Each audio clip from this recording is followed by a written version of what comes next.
김도윤을 암살하려고 시킨 황기찬의 치명적인 실수. 김도윤이 황기찬에게 내린 처벌. 김도윤은 마침내 황기찬의 더러운 음모를 하나씩 벗겨내기 시작했다. 그는 오랜 싸움 끝에 황기찬이 자신을 모함하기 위해 매수했던 여성을 붙잡았다. 그녀는 처음엔 두려움에 떨며 침묵했지만 도윤의 끈질긴 추궁과 법적 압박 앞에 결국 무너졌다. 떨리는 목소리로 그녀는 모든 것을 털어놓았다. 황기찬, YL그룹의 회장이 그녀에게 거액을 주며 김도윤을 성추행 혐의로 몰아가라는 거짓 증언을 강요했다는 사실을. 이 고백은 단순한 폭로가 아니었다.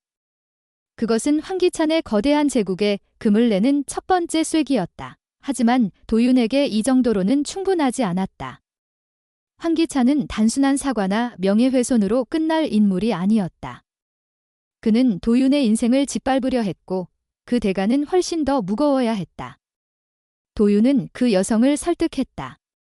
진실을 공개적으로 밝혀. 얼굴을 드러내고 카메라 앞에서 모든 걸 말해. 그러면 널 감옥에서 구해줄게. 그녀는 망설였지만 결국 그의 제안을 받아들였다. 어두운 방 안에서 그녀는 카메라를 바라보며 떨리는 목소리로 진실을 고백했다. 황기찬 회장이 저를 매수했어요. 김도윤을 함정에 빠뜨리기 위해 거짓말을 하라고 했죠. 그 영상은 단 몇 시간 만에 인터넷을 뒤덮었다. 오폭풍이 몰아쳤다. 영상이 퍼지자마자 YL그룹은 거센 비난의 소용돌이에 휘말렸다. 소셜미디어는 황기찬을 비판하는 글과 해시태그로 도배되었고 대중의 분노는 걷잡을 수 없이 커졌다. YL그룹의 주가는 곤두박질쳤다. 하루 만에 시가총액의 수천억 원이 증발했고 투자자들은 패닉에 빠졌다.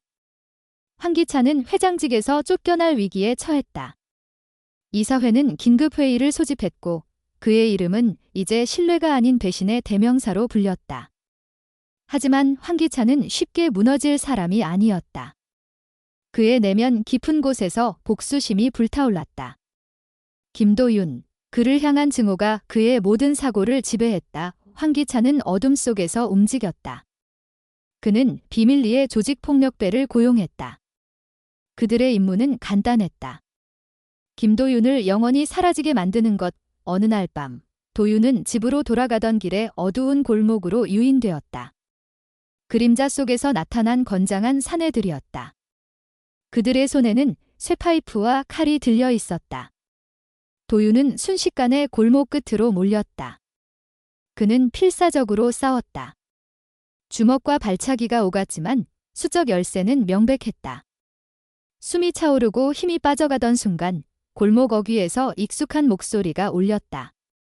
도윤아, 그의 숙부 정호성이었다. 정호성은 DH홀딩스의 회장으로 YL그룹의 최대 투자자였다.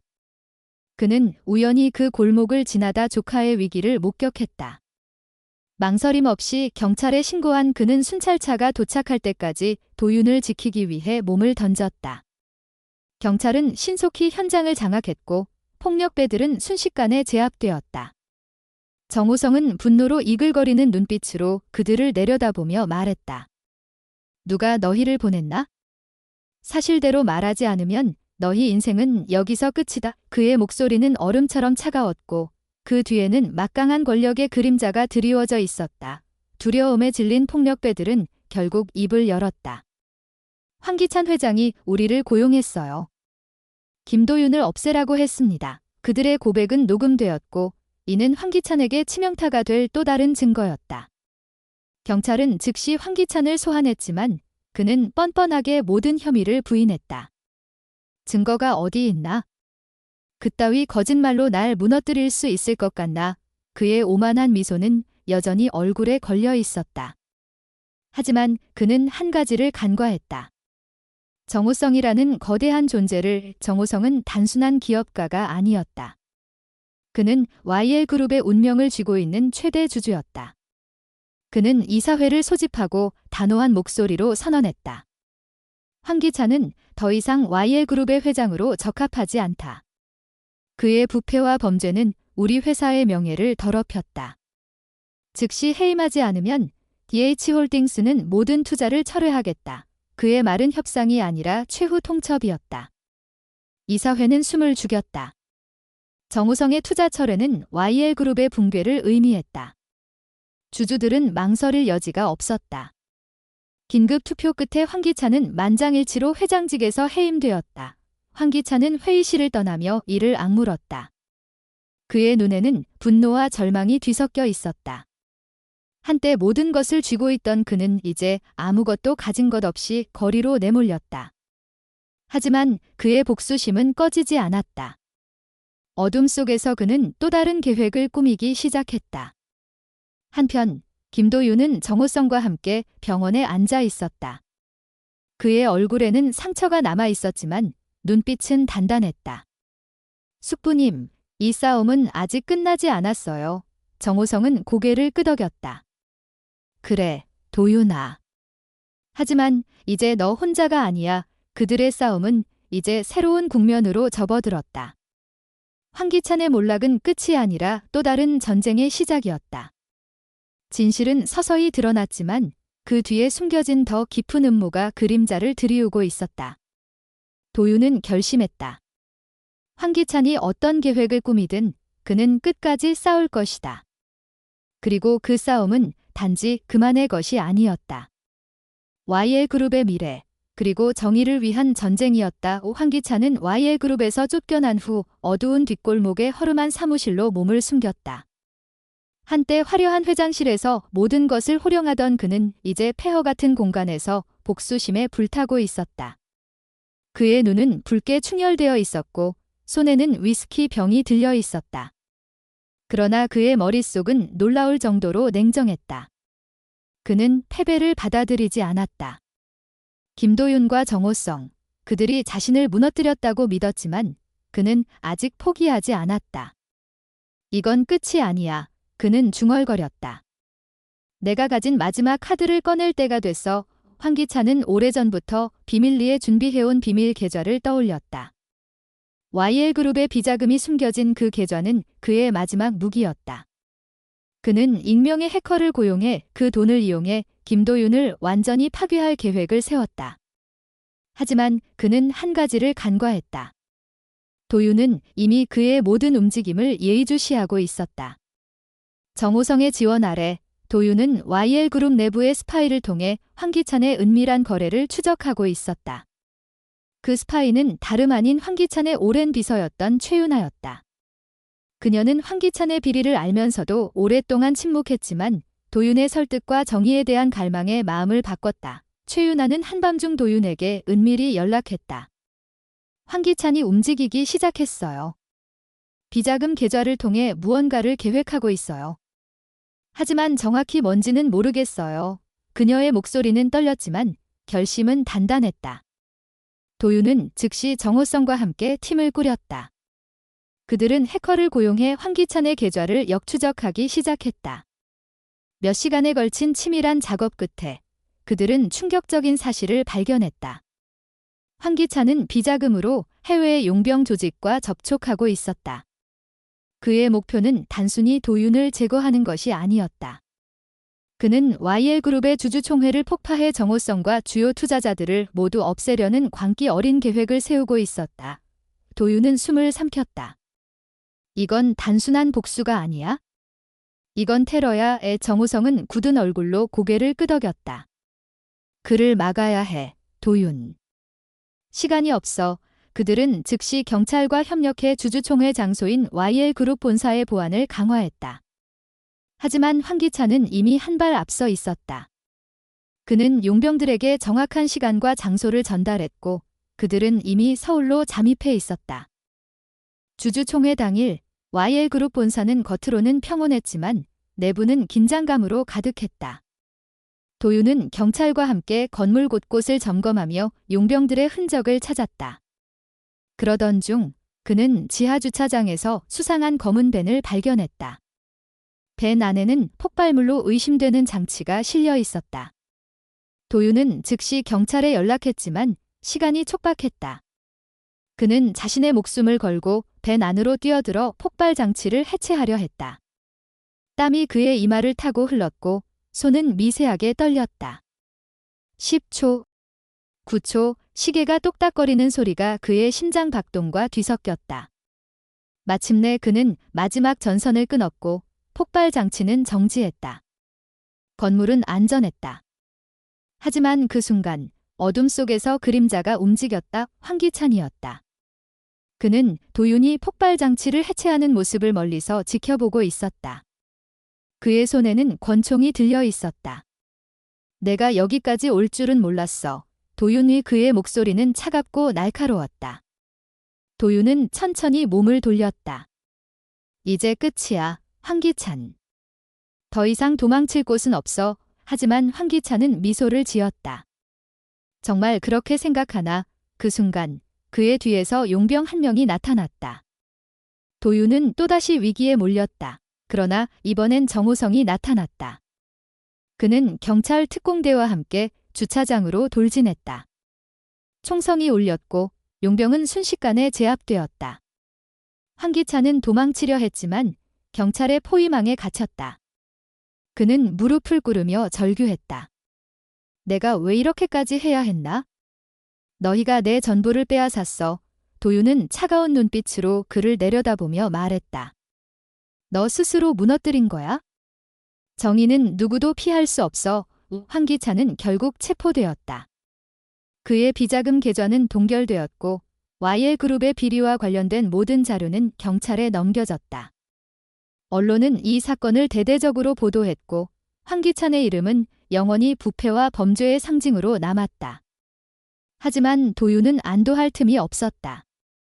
그는 황기찬의 체포로 모든 것이 끝났다고 생각하지 않았다. YL그룹 내부에는 여전히 그의 충성파들이 남아있었고 그들은 또 다른 음모를 꾸미고 있었다. 한편 최윤아는 도윤에게 마지막 정보를 전했다. 황기찬이 체포되기 전에 누군가에게 메시지를 보냈어요. 그게 누구인지는 모르지만 조심하세요. 도윤은 그녀의 말을 곱씹으며 창밖을 바라보았다. 서울의 야경은 아름다웠지만 그의 마음은 여전히 불안으로 가득했다. 그는 정호성과 함께 YL그룹의 새로운 경영진을 구성하기로 했다. 하지만 그 과정에서 그는 예상치 못한 적과 마주하게 된다. 바로 황기찬의 숨겨진 동맹, 그의 여동생 황서연이었다. 황서연은 오빠와 달리 조용하고 치밀한 인물이었다.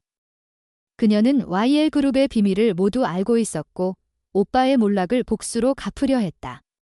그녀는 도윤을 제거하기 위해 새로운 계획을 세웠다. 이번엔 폭력이나 돈이 아닌 정보와 심리전을 이용한 복수였다. 그녀는 도윤의 과거, 그가 숨기고 싶어 했던 비밀을 파헤치기 시작했다. 도윤이 YL그룹에 입사하기 전 그의 가족과 관련된 비극적인 사건이 있었다는 것을 알아낸 것이다. 서연은 도윤의 약점을 쥐고 그를 협박하기 시작했다. 내가 계속 우리 가문을 건드리면 내 가족의 비밀을 세상에 공개할 거야. 그녀는 도윤에게 익명의 편지를 보냈고 그 안에는 그의 어머니가 과거 YL그룹의 비리와 연관되었다는 증거로 보이는 문서가 들어 있었다. 도윤은 충격에 빠졌다. 그는 어머니가 단순한 피해자라고 믿었지만 서연의 문서는 그의 믿음을 흔들었다. 도윤은 정호성에게 이 사실을 털어놓았다. 숙부님, 이게 사실이라면 제가 지금까지 싸워온 게 다 무슨 의미였던 걸까요? 정호성은 단호하게 대답했다. 진실이 뭐든 넌 정의를 위해 싸웠어. 그걸 의심하지 마. 그는 도윤과 함께 황서연의 음모를 파헤치기 시작했다. 그들은 서연이 조작한 문서를 추적했고 그녀가 YL그룹의 비자금을 이용해 도윤의 어머니를 함정에 빠뜨리려 했다는 사실을 알아냈다. 마지막 대결은 YL그룹의 예창고에서 벌어졌다. 도윤은 서연을 만나기 위해 홀로 창고로 향했다. 그곳에서 서연은 차가운 미소를 지으며 말했다. 넌 우리 가문을 무너뜨렸지만 결국 너도 깨끗하지 않아. 내 어머니의 비밀을 세상에 알리면 넌 영원히 오명을 뒤집었을 거야. 하지만 도윤은 흔들리지 않았다. 너희 가문의 더러운 비밀은 이미 끝났어. 이제 남은 건 진실뿐이야. 그 순간 정호성이 이끄는 경찰이 창고로 돌입했다. 서연은 체포되었고 그녀가 조작한 문서는 모두 가짜로 밝혀졌다. 도윤의 어머니는 무고한 피해자였고 YL그룹의 비리와는 아무런 관련이 없었다. 도윤은 안도의 한숨을 내쉬었지만 그의 싸움은 아직 끝나지 않았다. YL그룹은 새로운 경영진 아래 재건되기 시작했지만 그 뒤에는 여전히 어두운 그림자가 드리워져 있었다. 도윤은 창고를 나서며 하늘을 올려다보았다. 그의 눈에는 결연한 빛이 담겨 있었다. 이건 끝이 아니야. 진짜 정의는 이제부터 시작이야. 그의 목소리는 바람에 실려 퍼져나갔다. 그리고 어둠 속에서 또 다른 누군가가 그를 지켜보고 있었다. 새로운 적인지 아니면 뜻밖의 동맹인지 그것은 아직 드러나지 않았다. 하지만 한 가지 확실한 것은 도윤의 전쟁은 이제 더 큰 무대로 옮겨가고 있다는 점이었다. 김도윤은 창고를 빠져나와 차가운 밤 공기를 들이마셨다. 그의 심장은 여전히 빠르게 뛰고 있었다. 황서연의 체포로 YL그룹의 어두운 그림자는 잠시 거친 듯 했지만 그의 직감은 다른 이야기를 속삭였다. 어둠 속에서 그를 노려보던 눈빛, 그 미묘한 기운은 단순한 우연이 아니었다. 그는 휴대폰을 꺼내 최윤아에게 메시지를 보냈다. 아직 끝난 게 아니에요. 누군가 우리를 지켜보고 있어요. 답장은 즉시 왔다. 조심하세요. 황씨 가문은 절대 쉽게 무너지지 않아요. 다음 날, 도윤은 정호성과 함께 YL그룹의 새 경영진 회의에 참석했다. 하지만 회의실에 들어서자마자 그는 이상한 기운을 감지했다. 새 CEO로 임명된 박태준, 그의 미소는 지나치게 부드러웠고 눈빛은 날카로웠다. 도윤은 그의 이력을 떠올렸다.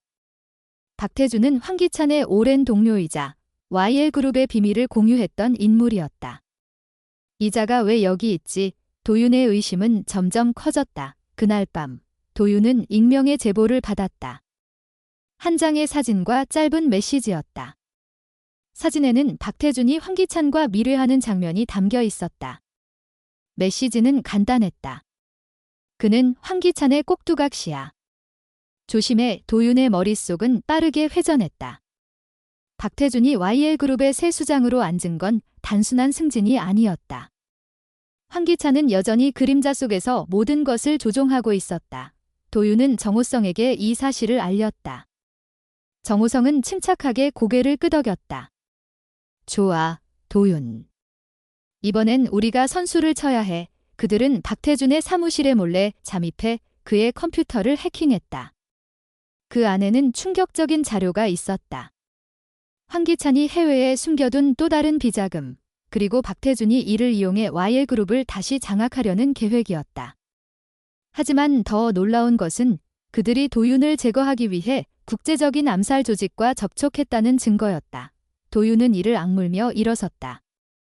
그의 손에는 여전히 제보자의 메시지가 쥐어져 있었다. 이 전쟁은 끝나지 않았다. 그리고 이제 새로운 적이 그의 앞에 나타났다.